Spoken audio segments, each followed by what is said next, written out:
Ok, então. Essa daqui é uma aula de EQE 718, de Fenômenos de Transporte Avançado da pós-graduação da Escola de Química.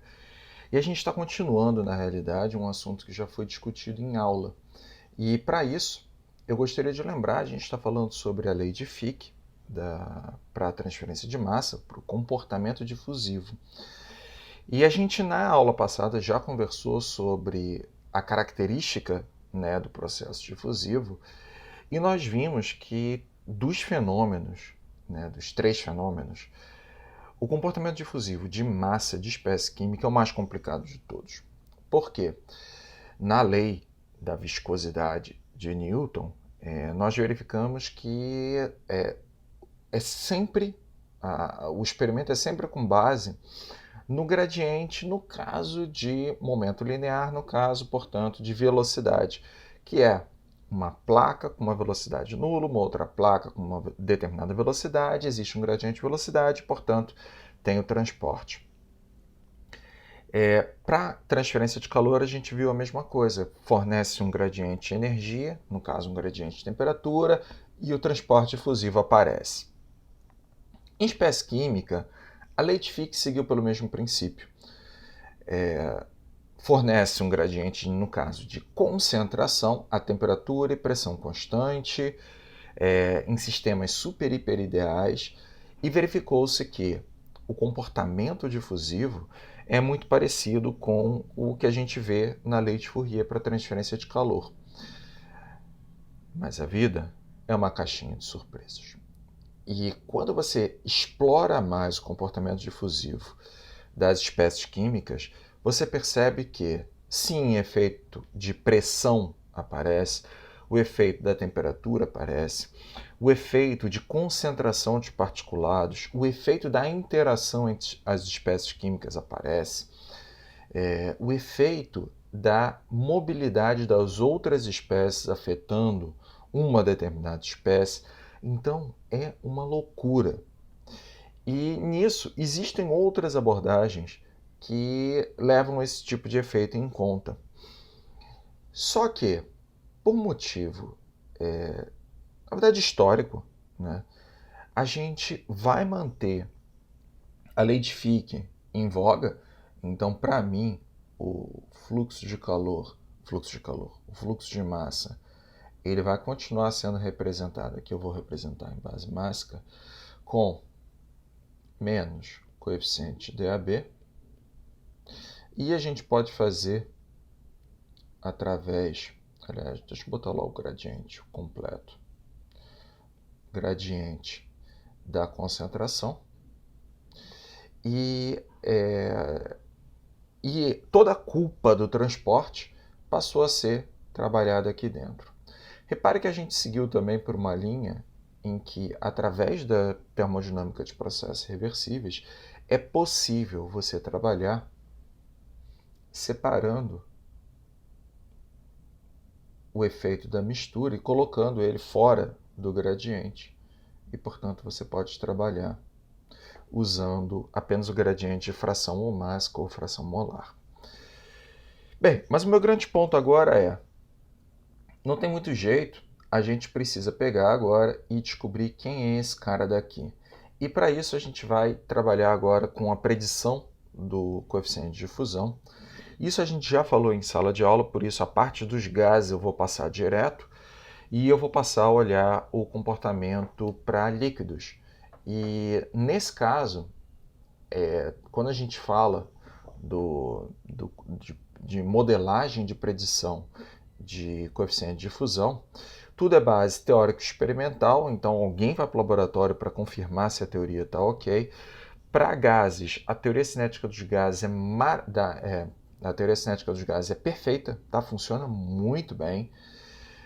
Mas quando a gente vai para líquidos, a coesão molecular já não permite que a mesma teoria seja aplicada.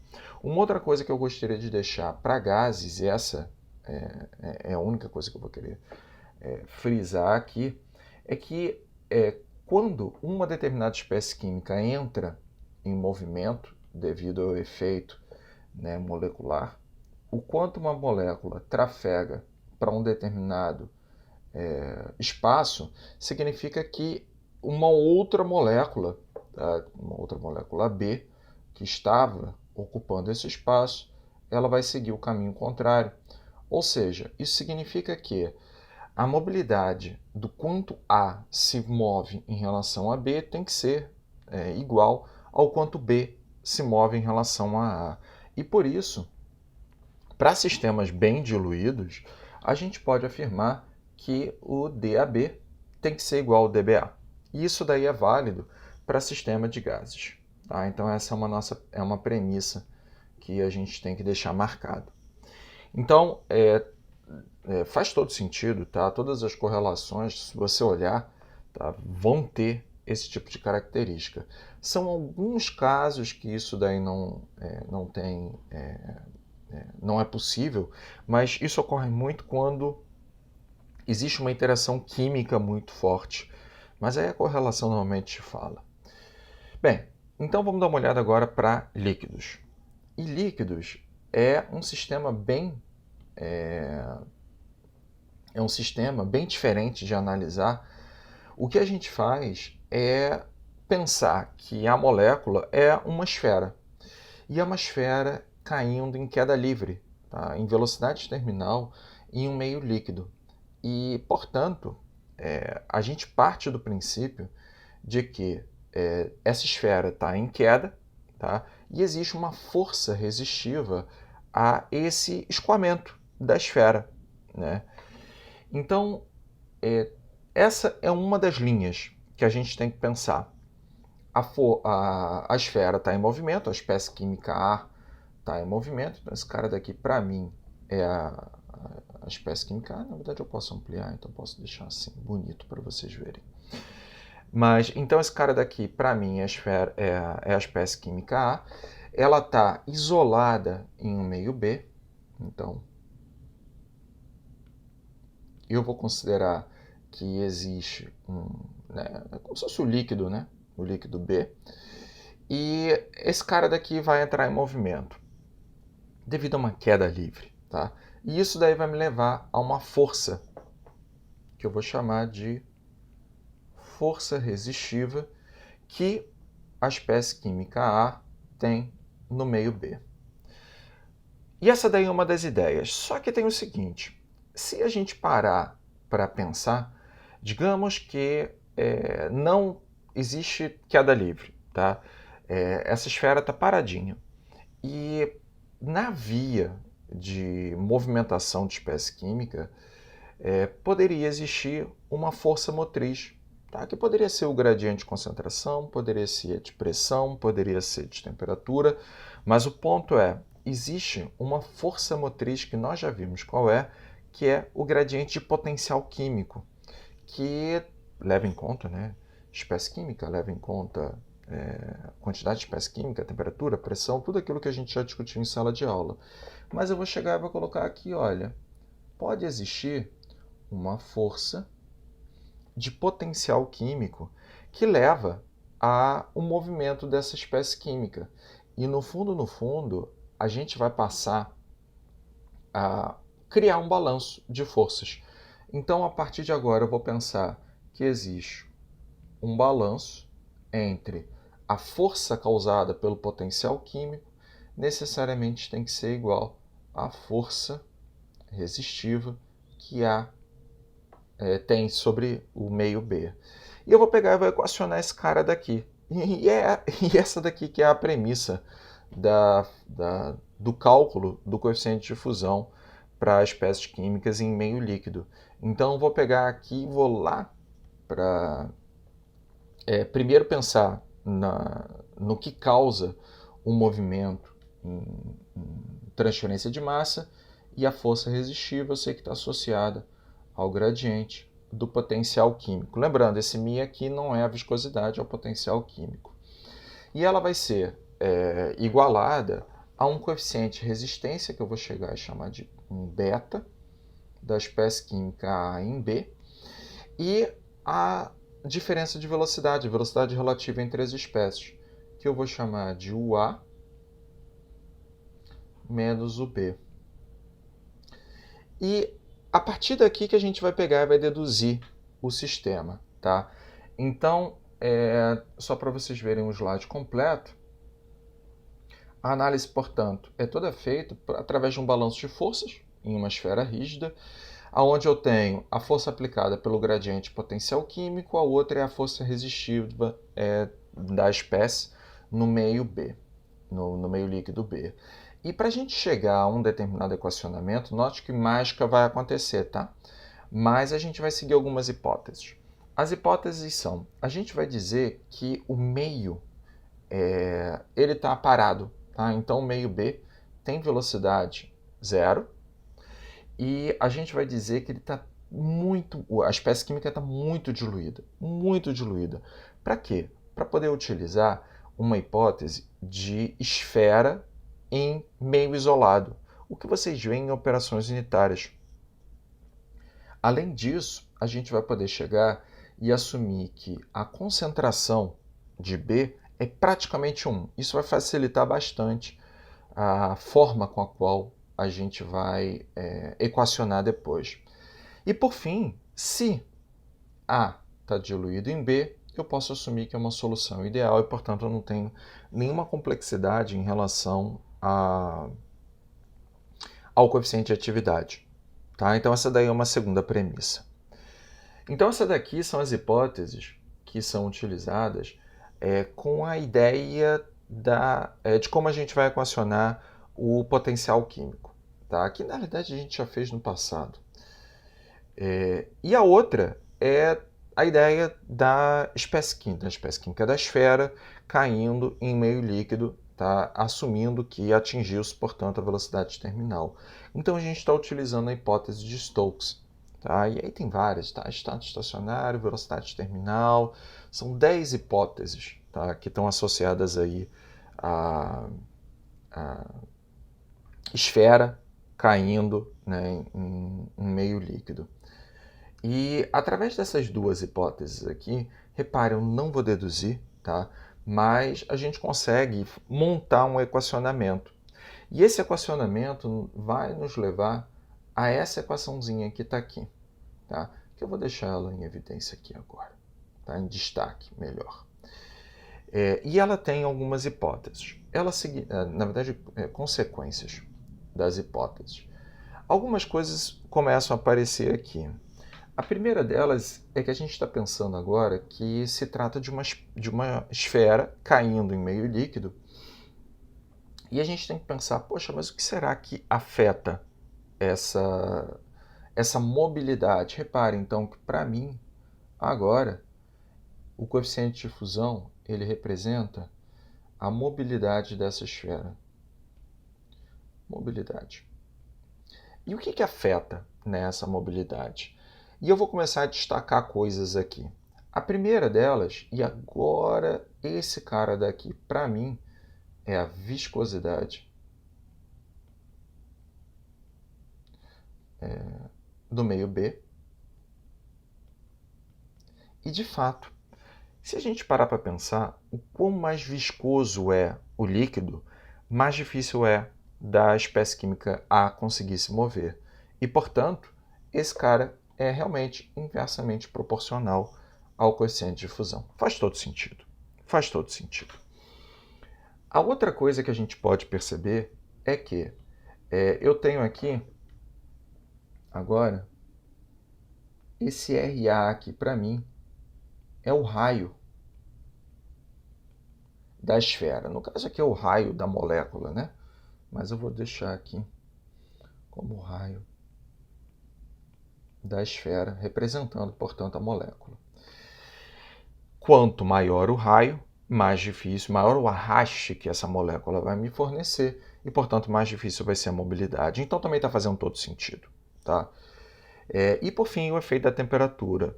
Quanto maior a temperatura, maior a agitação molecular e, portanto, o líquido ainda tem um efeito da temperatura na agitação molecular, fica mais fácil para a espécie química se mover. Então, essa daqui que é a base fundamental, esse cara daqui começa com, ele aparece, na realidade, como um coeficiente de proporcionalidade, que pode ser modelado de diferentes maneiras. Pode ser modelado com base no coeficiente de arraste, pode ser modelado através do ajuste experimental. Então, são várias as correlações que seguem esse princípio, e eu vou destacar aqui algumas delas, tá? Mas na sua essência, eles vão seguir esse princípio, esse K aí vai ser uma constante, tá? de ajuste. Bem, o que mais que eu gostaria de destacar nesse equacionamento? Repare que agora a gente está falando do como a espécie química A se comporta em relação à espécie química B. Então, existe uma ordem aqui, A em relação a B. E eu gostaria de destacar que, se a gente fosse montar agora um experimento que fosse aplicado a o quanto B se move em relação ao meio A, o equacionamento vai mudar. Eu consigo perceber de uma maneira bem clara que aqui eu teria a viscosidade de A, aqui eu teria o raio da molécula B, então o valor vai ser diferente. Então a gente começa a ter uma percepção que, para agora, DAB não tem como, em líquidos, ser igual à formulação de dBA. Então essa daí é a premissa. Ainda tem uma outra coisa que eu quero destacar na forma de escrever, ou seja, na minha nomenclatura. Esse sistema aqui, ele só funciona se a gente for pensar em um sistema altamente diluído. E é isso que eu quero destacar. Essa bolinha que apareceu aqui, ela tem um significado. Ela está me fornecendo um indicativo de que eu estou tratando um sistema altamente diluído. E, portanto, eu vou colocar a bolinha aqui para montar esse destaque. Então, essa daqui que são as premissas que a gente tem que seguir para esse caso. E repare, o mundo até agora é altamente diluído. Então a gente não entrou ainda nas grandes dificuldades, as premissas de sistemas com eletrólitos, sistemas com concentração muito grande de uma determinada espécie na solução, tá bom? Até aqui, grandes mistérios, grandes complicações. Pânico. Eu acho que o maior pânico, talvez, seja a gente pegar e descobrir quais são essas correlações e efetivamente aplicar, tá bom? Mas, mistérios? Nada? Não, tranquilo. Perfeito. Então vamos lá. Mas a vida é uma caixinha de surpresa e a gente tem que falar sobre solução concentrada. Bem, se a solução é concentrada, a gente tem que passar a dar um tratamento da não idealidade, tá? E na linha de engenharia química a gente faz isso o tempo todo em termodinâmica e é essa a premissa mesmo. A gente vai para a termodinâmica e através do coeficiente de atividade das diferentes modelos, né? Então você pode usar Margulis, você pode usar Uniquac, Unifac, todas aquelas equações de coeficiente de atividade podem ser utilizadas aqui para tentar mensurar o quanto o efeito de concentração afeta o coeficiente de difusão. Só que todos os equacionamentos partem de uma premissa. Repare que agora eu vou querer trabalhar com o coeficiente de difusão em solução concentrada. E todas as equações, historicamente, seguiram por esse caminho, tá? Pô, professor, por quê? Porque eles quiseram. Eles partiram da premissa de que o equacionamento do par de coeficientes de difusão A e B e B e A para a solução diluída fazem todo sentido do mundo.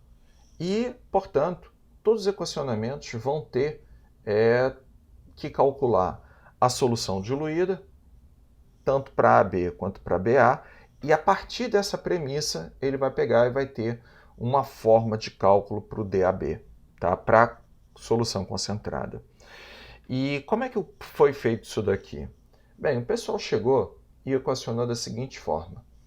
E repara, eu estou muito na essência, tá? Eu não mostrei para vocês nenhuma das equações ainda. Mas eles seguiram da seguinte forma. Eles chegaram, olha, o coeficiente de fusão para a solução concentrada vai ser estimado a partir de uma forma funcional do coeficiente diluído. Nesse caso aqui, só tem o par invertido. Tá? Ele está fazendo BA.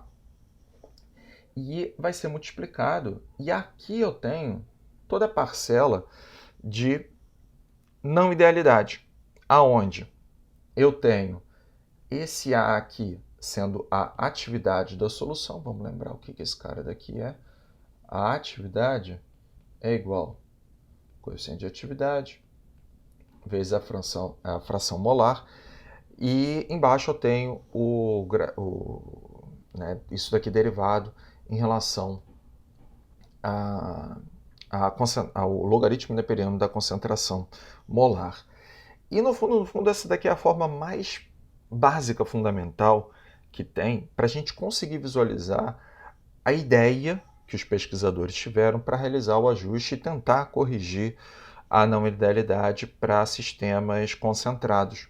Então essa daqui que é a nossa premissa. Tá? Então, para obter o coeficiente de atividade, vai lá na termodinâmica, pega o coeficiente e segue a vida. Eu vou fazer o seguinte agora. Eu vou pegar e vou mostrar duas correlações, só para vocês verem mesmo como é que ela é.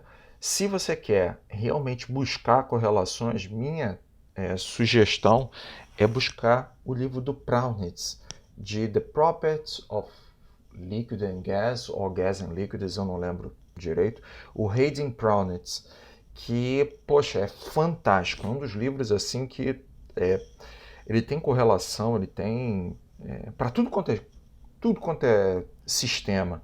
Tá? Então, é um cara que eu acho que vale a pena guardar, tá?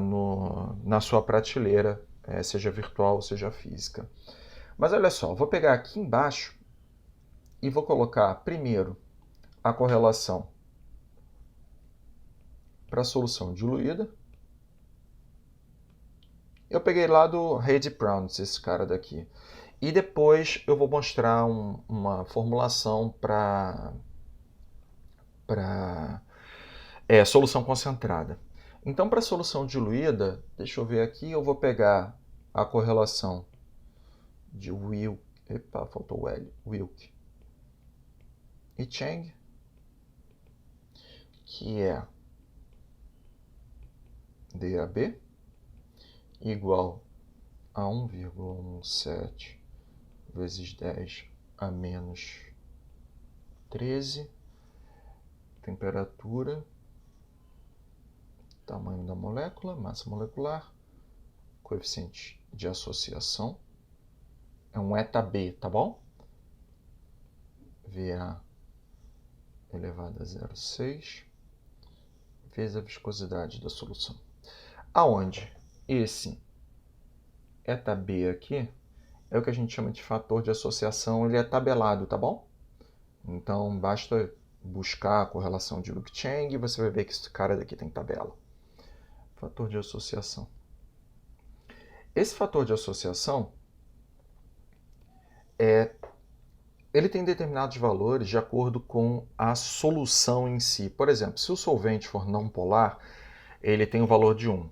Se for água, ele é 2,6. Se for, e aí começa a entrar nos se for, né? Se for alguma coisa, você tem um determinado valor, tudo isso daí é tabelado, basta você pegar e aplicar diretamente na equação. Tá? Esse VA que está aparecendo aí é o volume molar na temperatura de ebulição. E aqui você já começa a ter uma percepção que essa é uma equação um pouco restrita. Por quê? É uma equação antiga. Essa daqui é de 1955. E ela já começa a me dar a percepção de que o DAB não é igual a DBA. Porque vai mudar o par, né? E, portanto, já não tem como fazer a ideia do que acontece lá na teoria cinética dos gases. Mas esse cara daqui é restrito porque se o solvente ele for água, tá? Ou seja, se B for água, ele já te dá um erro na faixa de 10%. Ele fica abaixo de 11%. Se ele for um solvente orgânico, o erro já sobe para 30%. Se você utilizar A, né, como água, tá, você já tem um erro na faixa de 200%. E essa expressão já não te serve. Então, minha sugestão, esse cara daqui é interessante para você poder pegar, fazer alguns cálculos, mas eu acho essa equação já muito restrita. Existem correlações que são muito, mas muito mais aplicadas do que essa daqui, né? Na verdade, aplicadas não, mas elas são mais confiáveis que esse cara. E aí vale a pena você dar uma olhadinha no Randy Praunitz para ver a sortitude de equações que tem ali. Uma que eu gosto, eu estou tentando lembrar aqui, é a do Sitaraman, tá? Que ela utiliza uma entalpia. Tá? Eu lembro que ela tem um comportamento bem melhor. Mas, de fato, eu acredito que devam ter correlações melhores no livro. A outra, né, que eu quero mostrar para vocês é uma correlação aplicada para solução concentrada. Então, eu vou colocar aqui para solução concentrada. Eu tenho a equação de Vinis.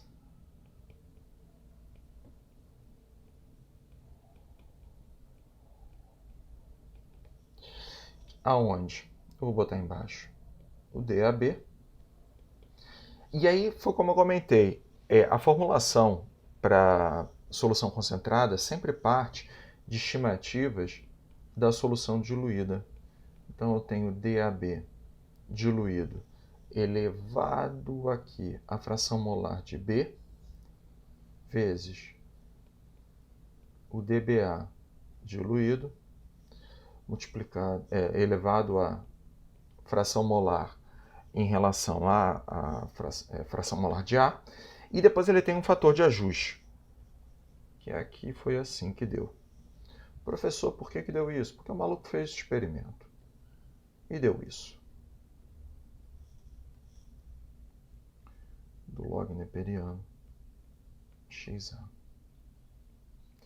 Então, a partir daqui, o cara, repare que ele tem que utilizar duas equações para a solução diluída, tá? Os dois pares, e depois disso ele ainda tem que vir calcular o modelo termodinâmico, tirar o log neperiano em relação, né, a derivada do log neperiano em relação ao log neperiano de XA, para depois de muito suor na testa, você conseguir obter o teu DAB. E normalmente é assim. Então, faz parte do jogo. Tá? As equações são desse jeito. Então, essas aqui são as duas correlações que eu queria mostrar para vocês para coeficiente de fusão em líquidos. Tá? Até aqui, grandes mistérios, grandes coisas. Qualquer coisa, levanta a mãozinha, tá? no sistema, né? no Google Meets, para eu saber. Nada, né? Então tá bom. E agora eu quero pegar e falar sobre a difusão em sólidos. Essa daqui é a mais complicada que tem, porque tudo vai depender da característica do próprio sólido e a morfologia dele. Então, vai depender se esse cara daqui tem um comportamento amorfo, se ele é cristalino, se ele é poroso, e a coesão molecular tem um efeito muito forte. Então, as teorias de tratamento do sólido em si, né, mudam. Então, normalmente, a gente está falando de uma teoria, né, bem baseada na interação da espécie química com parede, ou seja, atrito, né? E aí depende, né? Então a gente tem várias teorias, eu não vou me estender em relação às teorias, mas eu quero conversar sobre a ideia. E eu trouxe aqui, na verdade é o meu preferido, tá? Eu gosto de falar sobre como é o tratamento de cálculo de coeficiente de fusão para sistemas porosos. E olha só, e é bastante curioso, porque eu vou chegar aqui e vou considerar esse sistema. Tá? Para mim, isso daqui é a região porosa.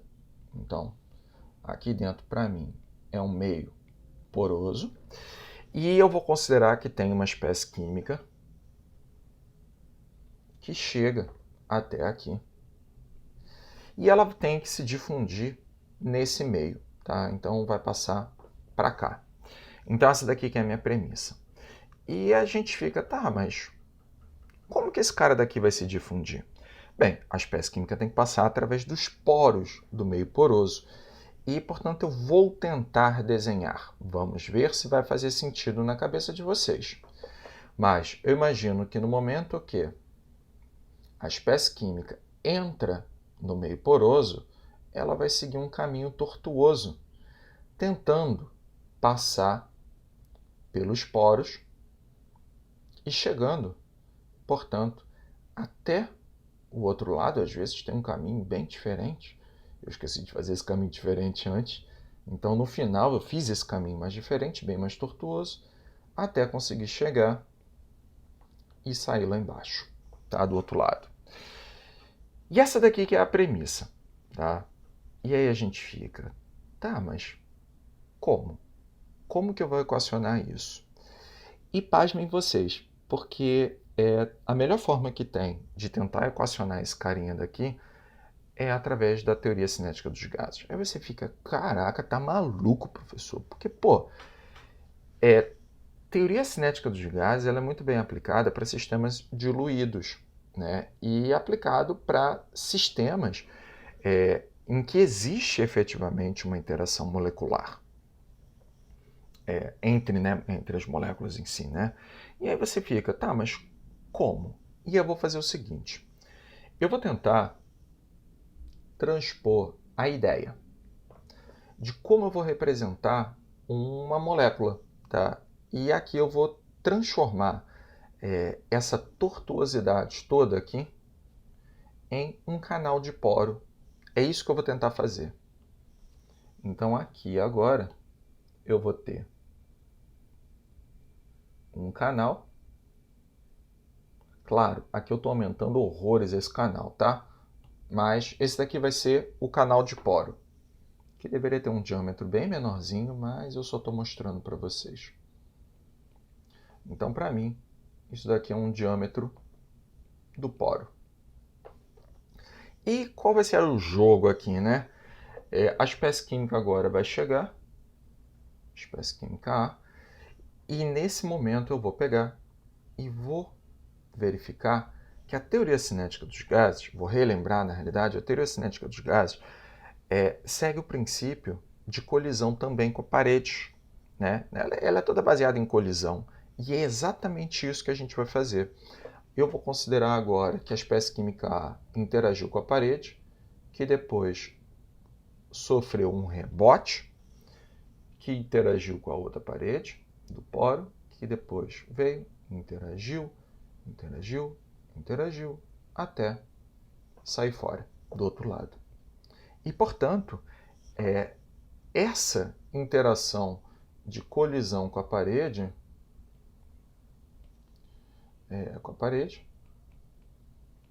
é o que a gente tenta, né, aproximar essa tortuosidade no caminho da espécie química do meio poroso. Tá? Então aqui a gente tenta mensurar essa tortuosidade. Então isso daqui me dá, na realidade, o quanto a espécie química A interage com a própria parede do poro. E isso daí a gente consegue equacionar, porque a gente está indo da teoria cinética dos gases. E repare, professor, de onde veio essa equação? A teoria cinética dos gases é só manipular que você consegue chegar a algo nesse sentido que tem aqui. E faz todo sentido do mundo. Tá?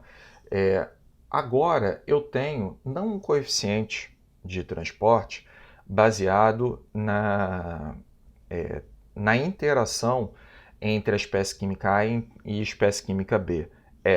a espécie química A e o poro. E eu tenho, quanto maior o poro, menor vai ser essa colisão, mais fácil essa espécie química vai conseguir se mover e, portanto, ela é diretamente proporcional à mobilidade da espécie. Quanto maior é a espécie química A, pior é a sua mobilidade. Faz todo sentido. E, de novo, temperatura.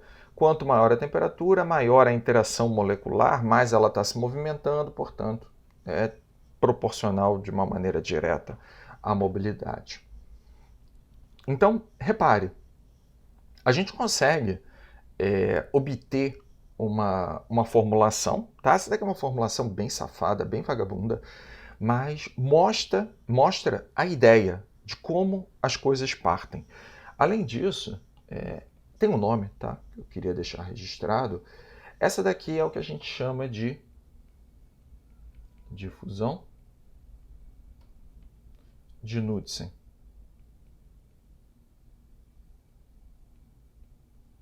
Que é o quanto uma determinada espécie química interage com um meio poroso. Tá?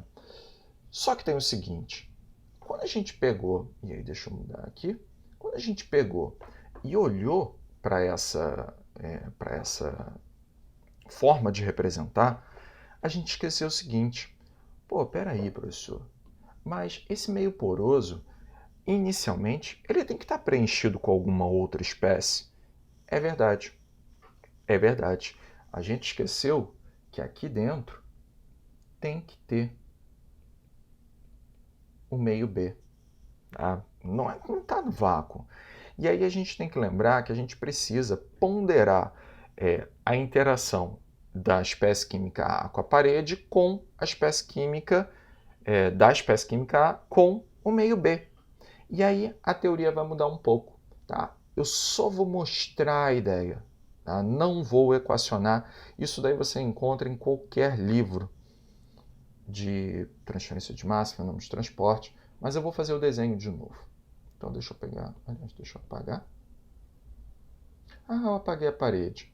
Vou ter que fazer a parede do poro de novo. Tudo bem. Não tem problema nenhum. Não, não quero. Tá, agora vai ser. Agora que eu desenhei vai ser. Vai? Isso. Agora minha parede é laranja. E aí agora, o que vai acontecer? No meio, eu vou chamar de meio B essas espécies químicas B que estão no meio do caminho.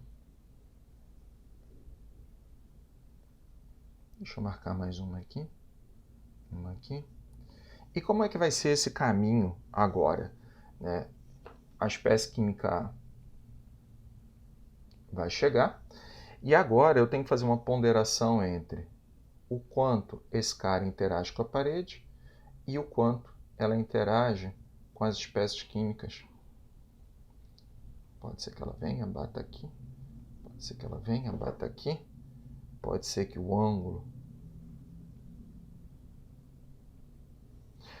Então, a partir de agora, agora aqui para mim eu tenho o meio B.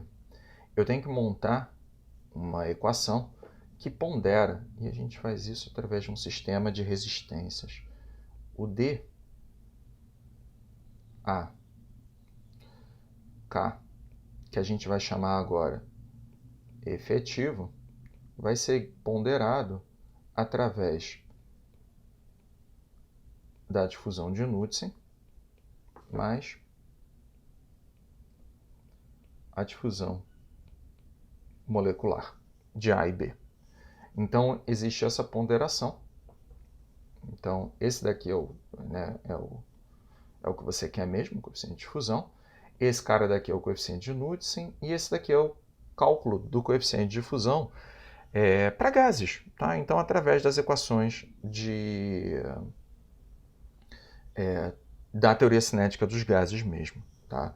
Além disso, ainda tem mais teoria do meio poroso. É a parte que eu mais gosto. Tá? Eu acho ela bem divertida. Divertida também foi forte, tá? Mas eu acho ela interessante. Porque você ainda tem como pegar e repare, tá? Só para deixar bem claro. Isso daqui é só a ideia. tá? Eu não estou colocando o equacionamento super, hiper rigoroso em especial porque eu não tenho ele anotado aqui. Mas ele tem uma, uma forma, tá? E eu lembro que é baseado em um sistema parecido com média ponderada, né, pelos inversos. Tem um nome também essa média que eu também não lembro, tá? Mas dá uma olhada no livro para ver exatamente como esse cara daqui é calculado. Mas ele ainda tem uma outra teoria, tá, que tenta levar, por exemplo, mais efeito de tortuosidade. Então, por exemplo, estou aqui num sistema e tem os poros aqui, né? E aí ele tenta montar, né, o quão tortuoso é esse caminho. Ele ainda faz uma outra ponderação. Ele diz que o final, parece até o pessoal escrevendo projeto final, escrevendo tese, né? Porque começa a fazer o revisado, né? Depois o revisado 1, depois o revisado final, e aí vai mudando o nome do arquivo até chegar no último. Mas é isso mesmo. Então ele pega e multiplica pela porosidade ao quadrado. Tá? Efetivo. Tá? Então ele pega esse cálculo aqui e ainda multiplica pela porosidade ao quadrado para depois você chegar a incluir mais efeito aqui do meio poroso. Tá? E aí é uma sucessão de cálculos, né, para você conseguir chegar no final. Ok, beleza. Era isso que eu queria falar para vocês sobre os coeficientes de fusão. E que na realidade vale muito, muito mesmo a pena ir buscar nas referências bibliográficas as correlações e utilizar. Eu não vou explorar tanto isso em lista, pelo que eu lembro. Tá? Talvez tenha uma ou outra para fazer cálculo, só para vocês lembrarem mesmo como é que faz. Mas eu pergunto se existe alguma dúvida, porque agora eu acho isso, eu acabei esses slides aqui. Mistérios, alguma coisa? Acho que não, professor. Tá bom, tá bom. Na verdade eu não acho que tem tanta coisa aqui não, tá? É mais pegar e usar as equações. Tá bom, vamos conversar então agora sobre camada limite. Então vou pegar e eu tenho esse cara daqui e eu vou abrir mais um notebook. Esse notebook, na realidade, eu quero exclusivamente falar sobre camada limite. E eu vou querer usar o papel Cornell aqui para aula. Deixa eu ver qual papel que eu quero. Eu gosto tanto da modalidade. Vocês já ouviram falar da modalidade do papel do tipo Cornell? É um papel que ele é separado e é uma metodologia feita na década de 50 por esse professor, o Cornell. Eu não lembro de onde ele era, em inglês. Mas ele criou uma estratégia para você conseguir tomar notas e estudar ao mesmo tempo. Então, agora eu vou usar. Então, já que eu falei dele, né? Então, deixa eu colocar aqui. Então, só para vocês entenderem, vocês têm essas regiões aqui, né? A parte de cima, a parte de baixo, aqui do lado e essa região, né? Aqui em cima é onde você coloca o teu título sobre o que é que você está tomando notas. Então você pega e coloca aqui em cima. Aqui embaixo é a tua região de super hiper resumo sobre o que tem naquela folha. Então você não anota nada e não pode quebrar, tá? Eu já quebrei várias vezes, mas não pode, não deveria quebrar essa regra. Aqui embaixo, na hora que você vai pegar e estudar, você vai fazer a anotação do teu super hiper resumo. Então é só essa região que você vai ler depois lá para quando você estiver desesperada antes da prova. Tá? Então você vai pegar aqui todas as anotações que você quiser. E aqui em cima, essa região toda, é onde você toma as suas notas.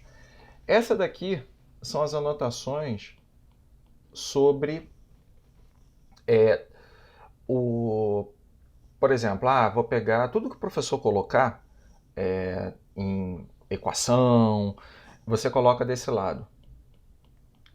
E tudo aquilo que tiver de notas extras, você vai pegar e vai colocar aqui. Por que isso? E eu vou te dizer, de uma maneira impressionante, quando eu estava eu não sei se eu estava na faculdade, eu não sei o que houve, mas eu sei que eu comprei folha de fichário, né? E era assim. E eu não fazia ideia desse método. Tá? Eu anotei a porcaria toda, tá? Saí anotando, eu ignorei essas linhazinhas que tinham aqui. Ainda pensei o seguinte, poxa, folha de fichário é tão cara, né? Você gastando com isso, e de fato, né? Pô, mas hoje no mundo digital, tá? Para quem faz anotação direto no digital mesmo, pô, tanto faz. E olha, fez uma diferença para mim, pelo menos, porque fica super hiper limpo o que tem aqui. E aí as hipóteses, elas ficam destacadas do lado de cá e elas não atrapalham, por exemplo, o equacionamento. Então, olha, é um hashtag fica a dica, tá? Então, é uma Nossa, coisa... eu achei ótimo. Eu não tinha ideia disso. Pois é, eu também não tinha. Eu Pra também mim não era tinha. só um papel dividido. Pois é, pois é. E aí esse cara montou isso, aí tem, se você buscar, né, no Google depois, ele vai explicar melhor do que eu, tá? Porque eu li uma vez, tá? Depois eu não olhei de volta. Mas é isso, é por isso que tem esse tipo de papel. E eu vou tomar as minhas notas de aula aqui, tá? Ok, então a gente vai falar sobre camada limite. Então, camada limite.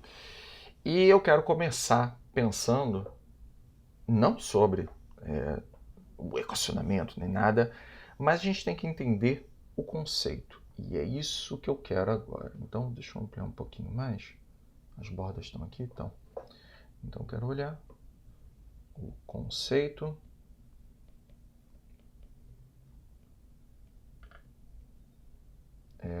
E eu vou passar o meu... Ih, caraca, tá grande demais. Volta. O conceito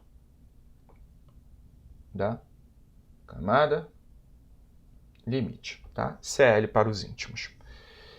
Bem, e qual é a ideia, né? No fundo, veio de uma observação feita por um carinha chamado Prandtl. Ele verificou que quando existe um escoamento sobre uma superfície, existe uma região onde a tensão viscosa exerce um efeito muito grande.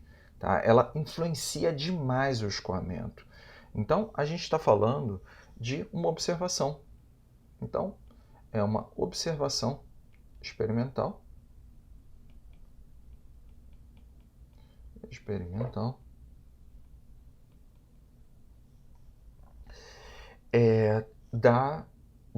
De dada região, de uma região,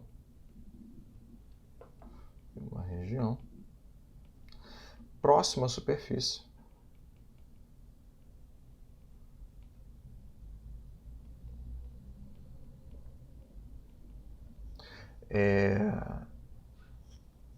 Em que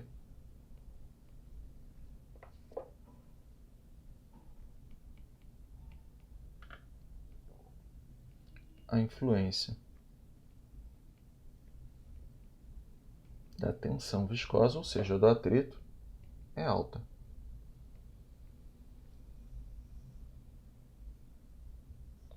É predominante.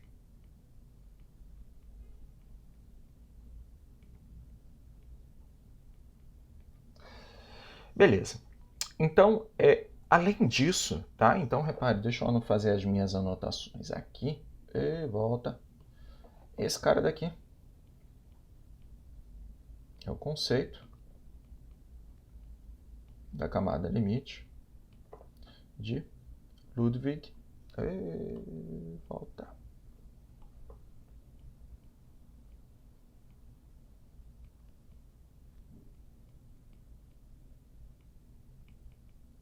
Isso daqui foi em 1904.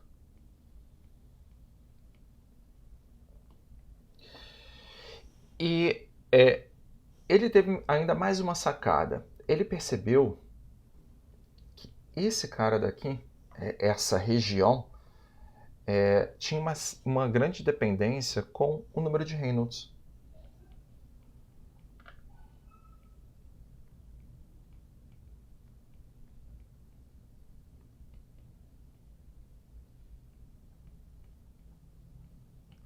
Bem, e aí com isso eu quero começar a observar, eu quero entender a fenomenologia associada à camada limite em si. Então eu vou começar a olhar algumas situações. Tá? A primeira delas é o escoamento externo. Então vou anotar aqui, eu quero ver o que acontece no escoamento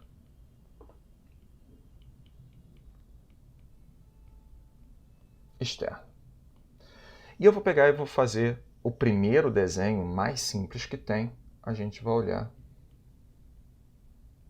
a placa plana. Eu nem sei se eu já falei isso para vocês, tá? Mas enfim, esse daqui que é o princípio. E agora a gente vai pegar e vai ver muito bem as regiões, aonde está acontecendo. Mas o ponto é, se existe. Então, deixa eu pegar e colocar aqui o desenho da placa. Tá aqui a placa. E eu vou considerar, então, um eixo. Esqueci de colocar ele aqui. Eu tenho um eixo X, um eixo Y. E vamos ampliar para ficar bonitinho aí para vocês.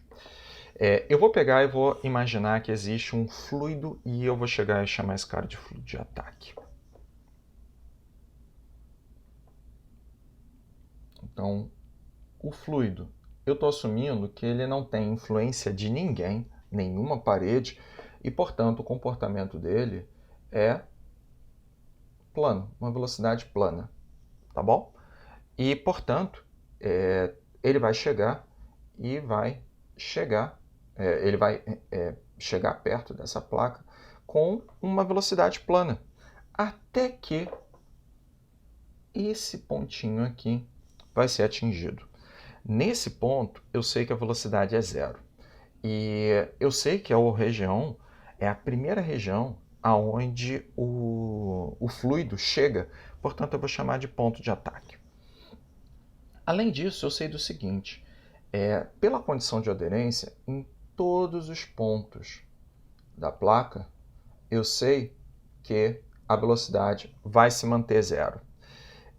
Mas eu sei também que por interação molecular, se eu estou olhando um ponto afastado do ponto de ataque, eu sei que em uma camada logo acima, eu sei que vai existir uma região em que o atrito entre camadas vai ser bastante relevante.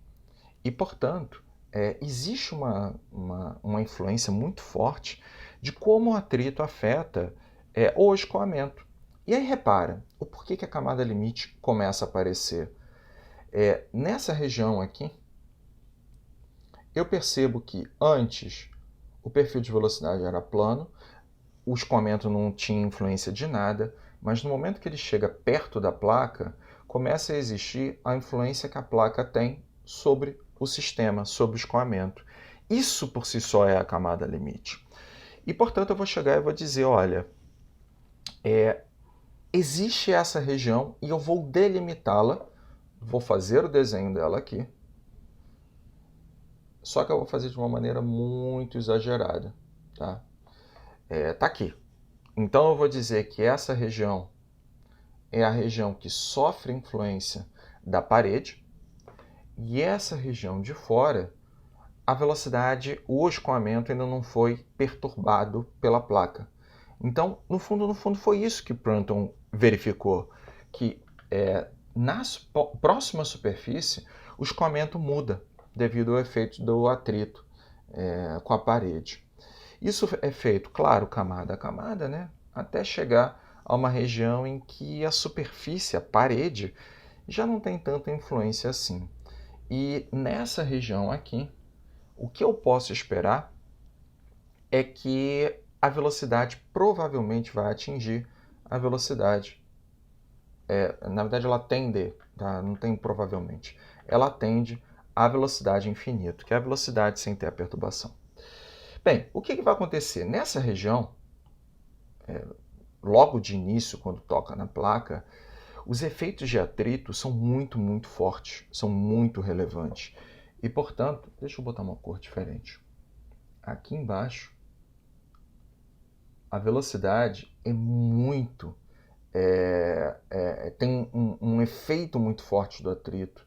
Ela é muito bem estruturada. Ela não tem nenhum tipo de oscilação, instabilidade. E está aqui. Só que o que vai acontecer? Conforme o fluido avança na placa e essa distância aumenta, né, a distância em relação à placa, menor vai ser a influência da placa sobre o escoamento. Então, o que efetivamente pode acontecer? E aí, para imaginar isso, eu gostaria que vocês se imaginassem. Aí você pode pensar ou na linha amarela, você pode pensar na linha vermelha, você pode pensar na Niterói-Manilha, mas eu gostaria que vocês imaginassem o seguinte, que você está em um Celtinha e você está lá de boas, dirigindo o teu carrinho, tá tranquilo, e você está a 60. Repare que você está pisando fundo no acelerador, mas é o máximo que tu aguenta, tá? Que aquele carrinho vai aguentar. Então você está a 60 km por hora, pisando fundo, o carro esgoelando, e aí você está lá na faixa da direita. E ao seu lado passa um caminhão Need for Speed, tá? O caminhão varado a 150 por hora, a 150 km por hora, e ele passa do teu lado. E o que vai acontecer com você? Tá? Duas coisas. Você pode ter um ataque cardíaco. Mas a segunda coisa é que você pode pegar e perceber que o teu carro deu uma tremida. Ele sentiu o efeito daquela massa passando na faixa paralela à sua. Ou seja, toda aquela massa de escoamento afetou a camada vizinha. E o que vai acabar acontecendo quando o teu carro, no caso, né, é a molécula que está aqui, olha, e o caminhão é a molécula que está passando varada aqui em cima. Já não tem mais tanto atrito para conseguir segurar e estabilizar esse escoamento. E, portanto, o que eu espero é que vai ter uma região que nas camadas superiores vai existir uma pequena instabilidade, tá? E essa instabilidade acaba sendo repassada com uma magnitude menor para camadas abaixo. Só que o que eu sei é que a parede ainda tem uma influência muito grande e, portanto, aqui embaixo nada mudou. O efeito do atrito continua sendo muito forte e que inclusive consegue pegar e segurar, tá, essa instabilidade nas camadas superiores. E eu quero delimitar essa região. Então vou chegar aqui, olha, e vou marcar essa região. Eu vou chamar essa região aqui. Deixa eu marcar que vai ter um determinado ponto que começou a ter uma instabilidade. Tá? Começou. Ainda é muito baixinha, tá? Mas, enfim. E essa parte inicial eu vou chamar de região 1. Essa parte em que as instabilidades começam a aparecer, eu vou chamar de região 2, já já vou dar os nomes. Só que tem o seguinte, vocês já viram as equações de transporte, e a equação de Navier-Stokes, ela tem, de equação de conservação de quantidade de movimentos, não precisa nem ser a Navier-Stokes em si, ela tem um probleminha. Você percebe que o termo advectivo, o termo convectivo, você tem o divergente de ρ, v, v, que é um produto diádico, e ali, quando você tem uma pequena instabilidade na velocidade, esse termo vai aumentar, porque eu tenho produto de v com v. Então, as instabilidades se aumentam. E isso leva à teoria do caos, tá? Assunto estudado loucamente aí em vários segmentos da matemática, da física também, tá? Da engenharia também. Mas o que vai acontecer então? O que eu posso esperar? Essa instabilidade aqui, ela vai ter uma tendência a aumentar. E, portanto, conforme o fluido avança em x, vão começar a ter vórtices se formando. Vórtices. Mas lembrando, hein? Próximo à placa, pode até ter instabilidade, mas o efeito da força viscosa ainda é muito relevante, que consegue segurar esse escoamento. Então, a gente percebe que, de novo, a placa está passando de novo por uma região, só que essa daqui agora já ficou loucão. Tá? A instabilidade já se instaurou e, portanto, eu também vou dar nome a esse cara. Eu vou chamar de região 1, 2, 3. Beleza. E aí eu vou pegar e vou dar nome a elas. A região 1 é o que eu chamo de... deixa eu apagar isso aqui. Eu chamo de camada limite laminar. A região 2 é uma região que, na realidade, está entre camada limite 1 e camada limite 3, e eu vou chamar de região de transição. Também pode ser chamada de camada limite mista.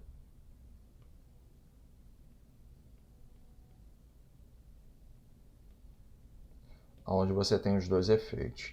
A região 3 é o que eu vou chamar de camada limite turbulenta.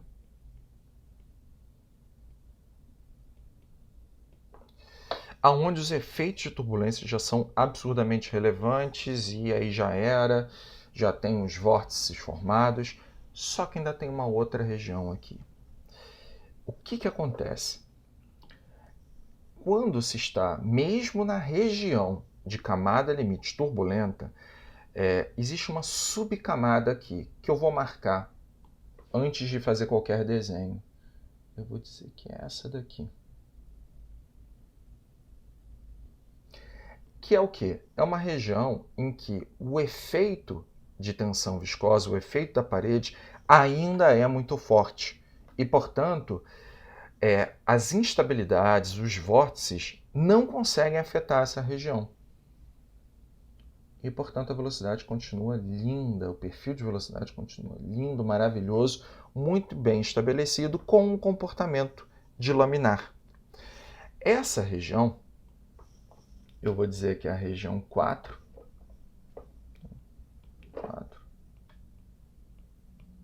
E eu vou dar nome. Eu vou chamar de subcamada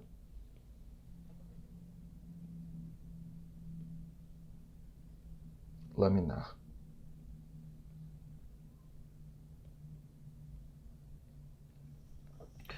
Beleza. E como é que você sabe, como é que você consegue avaliar se você está na subcamada, camada turbulenta? Tudo isso daí é baseado em análise experimental, e isso foi feito com base no número de Reynolds. Então, deixa eu tirar um pouquinho o zoom. Isso. A análise em si do regime de escoamento. Então, deixa eu botar aqui. O regime de escoamento é todo formado através do grupamento adimensional, o número de Reynolds, que vai ser ρ vai V x sobre μ. Para fazer esse tipo de análise, a velocidade é utilizado a velocidade infinito, a velocidade de ataque. Além disso, ainda existe uma outra característica que pode ser medida aqui na camada limite, que é a sua espessura.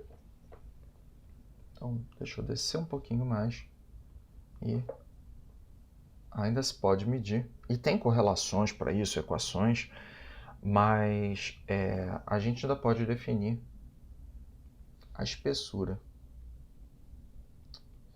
Espessura da camada limite. E ela é arbitrária, tá? A gente vai chamar de delta. E ela é uma distância arbitrária. Eu acho que eu escrevo mais rápido no quadro. Aqui eu demoro demais. Uma distância arbitrária. Ó, o meu R do Turia. Oh, coisa feia. Para uma velocidade em relação a y. A distância, sobe isso, em y. Um Vx em relação a y em que se atinge 99% de V infinito. Tá? Ou seja,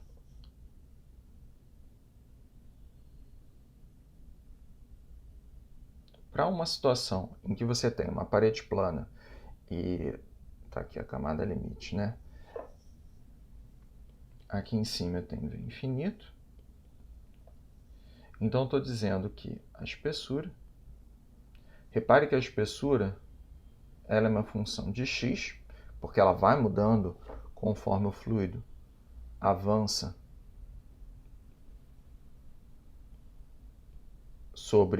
avança na direção da placa, e a gente pode pegar e fazer o cálculo, né, da espessura.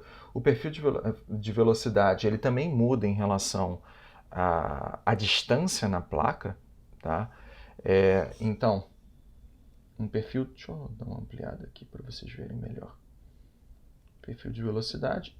Isso daqui dá para calcular, eu estou esperando que seja desse tipo.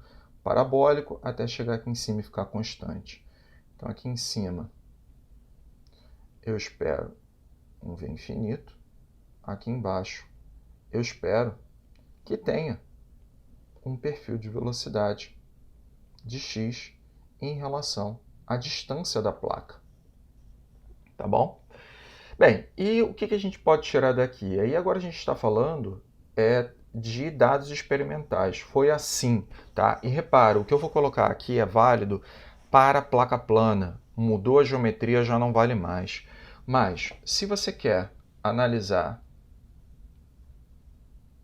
na verdade, se você quer verificar se está na região 1, você pode calcular o número de Reynolds, e se ele estiver abaixo de 2 vezes 10 à quinta, é porque você está na região 1.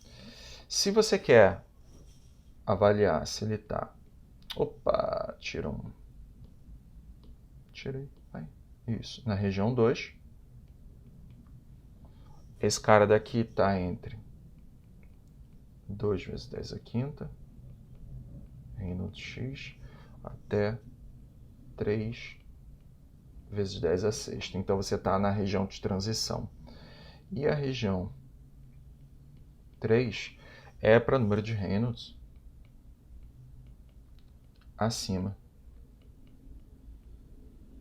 de 3 vezes 10 à sexta. Tá? Então você está na camada limite turbulenta. E essa daqui que é a ideia do comportamento quando a gente fala da parede plana, tá? E olha só que interessante, tá? Falando sobre a ideia do Cornell, aqui eu tenho a, uma única folha que falou apenas de um assunto, né? Se eu fosse estudar, eu ia escrever aqui embaixo só as minhas anotações sobre efeito de camada limite e tal. Pô, calhou direitinho. Só que olha só, eu tenho, e aí eu vou abusar um pouquinho de vocês, tá? Eu gostaria... Não, vai ficar muito, tá? Eu combinei com vocês 10h30 e é o que eu vou manter, porque vocês têm que seguir para o UFRJ. Não sei se a Letícia tem que seguir, tal, se ela tá de boa vida. Eu tô trabalhando É? a Ah, partir do horário que acaba a aula. Mas eu não preciso ir pra UFRJ agora não, só à noite. então tá. Então, eu vou finalizar agora por isso, tá? E aí, eu finalizo, então, meu vídeo, e aí depois a gente troca uma ideia um pouquinho, tá? Então, esse daqui era o assunto de hoje.